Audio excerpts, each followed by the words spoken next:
Mēs esam kolekcionāri mājā Ķīpsalā.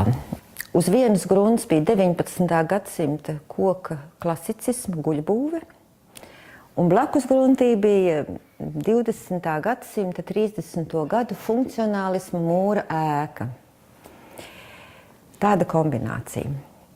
Man uzreiz bija skaidrs, ka abas ēkas vajag saglabāt, bet tā atslēga ir kolekcionārs. Un tas negāja nemaz tik grūti ar ģimeni vienoties, ja jau jūs kolekcionējat mākslas priekšmetus no vairākiem gadsimtiem, tad kolekcionējam arī arhitektūru. Tā ir kolekcionāra dzīves izjūta.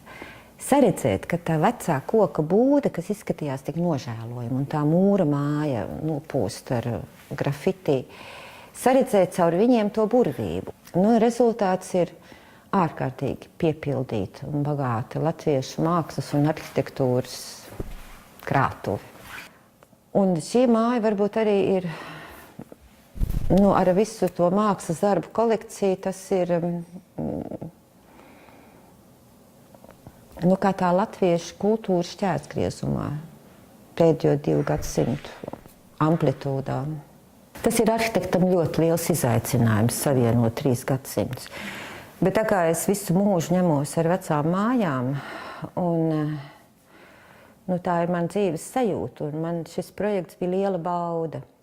Izcelt no viņām to, kas mums šodien patīk, kas mums šodien reibina un savaldzina, un tā ir tāda liela kaislība, bet arī ļoti daudz jūtu un pārdzīvojumu.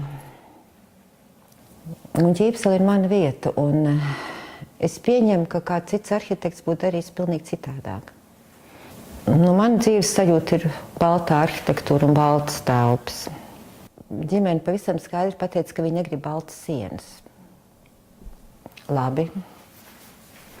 Un tad mēs vilkām ārā tos krāšņumu, kas bija. Tas ir trafaretu ornamenti. Katrai no šīm mājām mēs arī saglabājam savu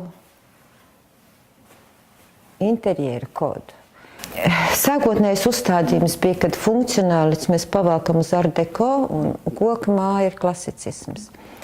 Un šie 21. gadsimta piebūve pavilkās uz art deco, jo ģimenei bija tāda sajūta. Tas ir tāds šodien ļoti saprotams stils.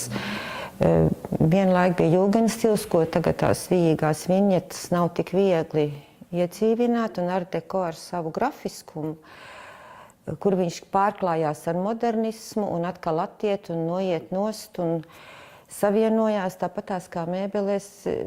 Ļoti šodien patīk Bīdermejers. Ja es taisītu sevi, es viņu taisītu pavisam noteikti pēc savas sajūtas. Man ir kaut kāda jauna pakāpe. Es nevaru teikt, ka man ir absolūts komforts ar to, bet visu vajag izmēģināt.